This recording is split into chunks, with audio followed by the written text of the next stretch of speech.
छत्तीसगढ़ में पहले बार हुआ है जब किसी कैबिनेट मंत्री पर सरेआम थप्पड़ मारने का आरोप लगा है। आरोप इस बार कोई और नहीं लगाया, जिस आदमी ने थप्पड़ खाया उसने ही आरोप लगाया। ये कमरे के लिए मारे, कमरे नहीं खोलता है तू, ऐसा नहीं खोलता है बोल के मेरे को उसके बारे में कुछ मालूम नहीं। कांग्रेस पूरे राज्य में इसको लेकर के बवाल क्यों काट रही है? सड़कों पर केदार कश्यप का पुतला दहन क्यों हो रहा है?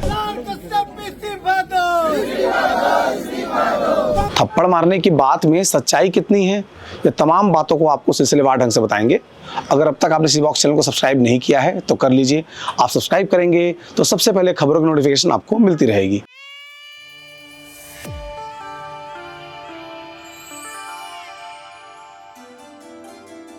नमस्कार, जोहार, मेरा नाम है देवेश तिवारी। छत्तीसगढ़ में एक मंत्री हैं, पुराने मंत्री हैं, कद्दावर नेता हैं, बस्तर संभाग से आते हैं। इनके पिताजी का उस क्षेत्र में बड़ा रुतबा हुआ करता था, स्वर्गीय बलिराम कश्यप का। बलिराम कश्यप लगातार बस्तर से सांसद चुन के जाते थे। कलेजा और रुतबा इतना बड़ा कि जब मनमोहन सिंह के दूसरे कार्यकाल में बीजेपी को पर्याप्त बहुमत नहीं मिल पाया तो पूरा देश आडवाणी के फैसले पर कुछ कह नहीं रहा था, लेकिन पूरे देश के तमाम सांसदों और बीजेपी नेताओं के बीच एक आवाज कौंधी, वो बस्तर से थी। वो आवाज थी बलिराम कश्यप की।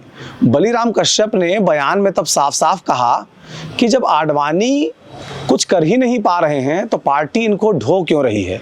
ये पहली बार था जब आडवाणी के खिलाफ पार्टी के भीतर कोई नेता इतने बुलंद आवाज में बात कर रहा था। ये कहानी आपको बतानी इसलिए भी जरूरी थी ताकि आप बलिराम कश्यप का कद, उनका ओहदा और उनके काम करने के अंदाज के बारे में जान सकें। इस बार उनके बेटे की बात है। उनके बेटे हैं केदार कश्यप, बस्तर से आते हैं, मिलनसार हैं, सब कुछ बेहतर है। लेकिन न जाने ऐसा क्यों हुआ कि इस मंत्रिमंडल के कार्यकाल में उनके पीछे कोई कंट्रोवर्सी जुड़ नहीं पाई थी। लिहाजा जगदलपुर में परसों की शाम 7 बजे से लेकर के 7:30 के बीच वहाँ एक कर्मचारी है।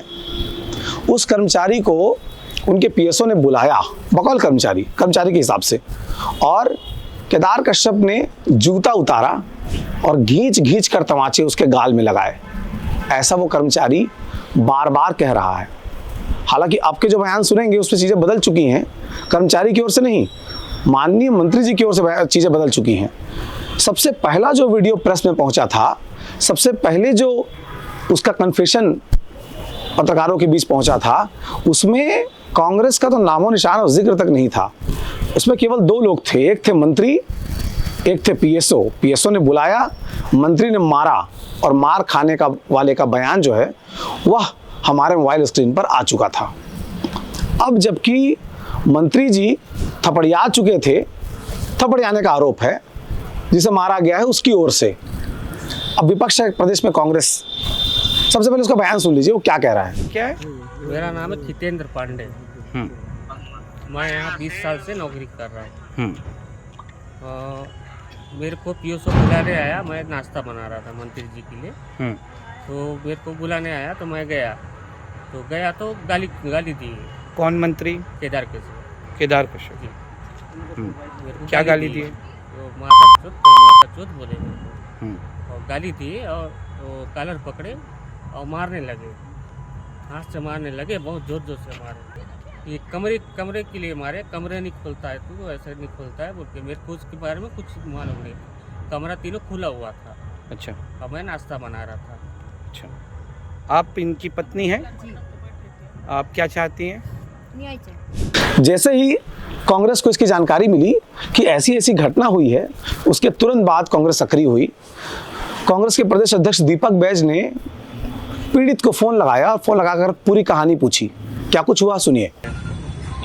जी, खूब मारा है? बहुत मारे थे मेरे को, हाथ से उठा के बहुत मारे। उसको बताया नहीं कि मैं बीमार हूँ, आपका तबीयत तो खराब रहता है? नहीं, उसको बताया नहीं, बताने का टाइम नहीं मिला, लेकिन वो नहीं मिला। जी बताने का। खूब मारा है रूम में? जी, वहाँ पर खूब मारे। 2 लड़के भी देखे हैं। अच्छा जी। और कौन कौन थे वहाँ? और वो जो रेंजर साहब थे, वर्मा साहब। फॉरेस्ट वाले रोड़ियों में? जी, वो भी थे। क्यों मारे? वो रूम खुला नहीं, रूम नहीं खोल के रखते हो तुम, उसे बोले। और तीनों रूम खुला हुआ था सर। अच्छा जी। ओ जी। ये कितना समय का लगभग घटना है? ये 7:30 8 बजे घटना है सर। अच्छा जी। 8 बजे आसपास का है। जी। खूब मारा है, कितना लगा जी। है कुछ? जी हाथ में करके मारे हैं, पर दर्द भी कर रहा है आँख के पास। चेहरे में? जी। अच्छा जी। ठीक है, मत डरना, जो सही है वो बात बताना। जी सर। बाकी हम लोग लड़ेंगे आपके लिए। ठीक सर। न्याय मिलना चाहिए की लाइन बोलना, न्याय मिलना चाहिए। जी न्याय मिलना चाहिए सर। ठीक सर। हाँ, आपके न्याय के लिए हम लड़ेंगे, ठीक है? ठीक सर। ठीक है, लेकिन घटना सही है ना? जी घटना सही है सर। ठीक है, जी। चलो मत डरना, मत घबराना, जी। हम लोग पूरे साथ में हैं। जी सर।